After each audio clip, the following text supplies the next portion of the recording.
Hello বন্ধুরা, study motivation YouTube চ্যানেলে তোমাদের সকলকে স্বাগত। আজকে আমি ক্লাস 3-র ইংলিশ উইংস বইয়ের পার্ট 1-এর 19 নম্বর পৃষ্ঠা আলোচনা করব। এর আগের পৃষ্ঠার সমস্ত অ্যাক্টিভিটিগুলো আমি করে দিয়েছি। ভিডিওর ডেসক্রিপশনে লিংক দেওয়া আছে এবং প্লেলিস্টও করে দেওয়া আছে, তোমরা সেখান থেকে দেখে নিতে পারো। 19 নম্বর পৃষ্ঠায় দেখো তোমাদের কিছু ওয়ার্ডট্রুপ দেওয়া রয়েছে। তোমাদের এই ওয়ার্ডট্রুপগুলো অবশ্যই মুখস্থ করে রাখা দরকার।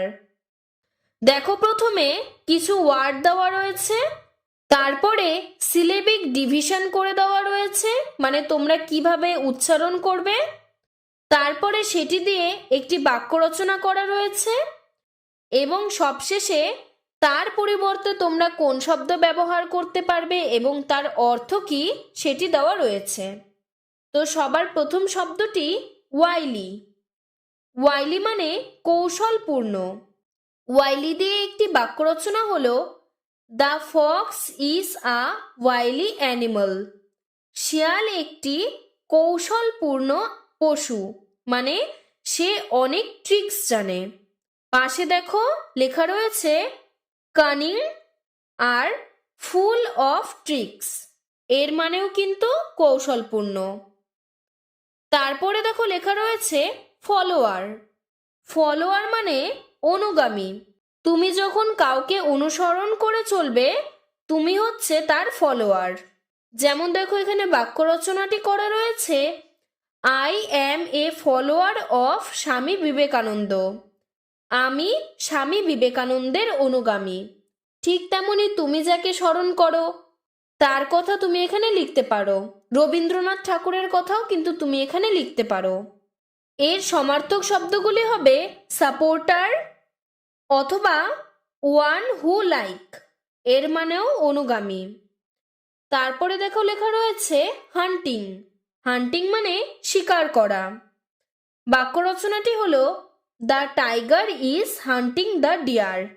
বাঘ হরিণটিকে শিকার করলো। চেস ফর কিলিং, এর মানেও শিকার করা। এরপর 20 নম্বর পৃষ্ঠায় দেখো লেখা রয়েছে লেফট ওভার। লেফট ওভার মানে পড়ে থাকা অব্যবহৃত অংশ। বাক্য রচনাটি হলো, my mother does not waste the left over food. আমার মা কখনোই পড়ে থাকা খাবার নষ্ট করে না। এর অন্য অর্থগুলি হবে রিমেইনিং অথবা নট ইউজড আপ। তারপরে শব্দটি কেভ। কেভ মানে গুহা। গুহা দিয়ে বাক্য রচনা হলো, a tiger lives in a cave. বাঘ গুহাতে বাস করে। এর অন্য সমার্থক শব্দ হলো, a secret place at the foot of a hill. তারপরে শব্দটি হলো অ্যাট্রাক্টেড। অ্যাট্রাক্টেড মানে আকর্ষণ করেছিল। অ্যাট্রাক্টেড দিয়ে বাক্য রচনাটি হলো, the flowers attracted the butterflies. ফুলগুলি প্রজাপতিদের আকর্ষণ করে। এর অন্য সমার্থক শব্দ হলো two pool or draw towards oneself, এর মানেও আকর্ষণ করেছিল। তারপরে শব্দটি ইনভাইটেড। ইনভাইটেড মানে আমন্ত্রণ করেছিল। ইনভাইটেড দিয়ে বাক্য রচনা হলো, I invited him for dinner.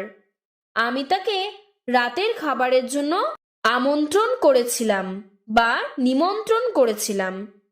এর সমার্থক শব্দ হলো polite request to do something.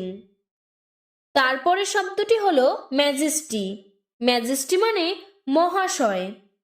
এই শব্দ দিয়ে বাক্য রচনা হলো, we show respect to the king by calling him your majesty.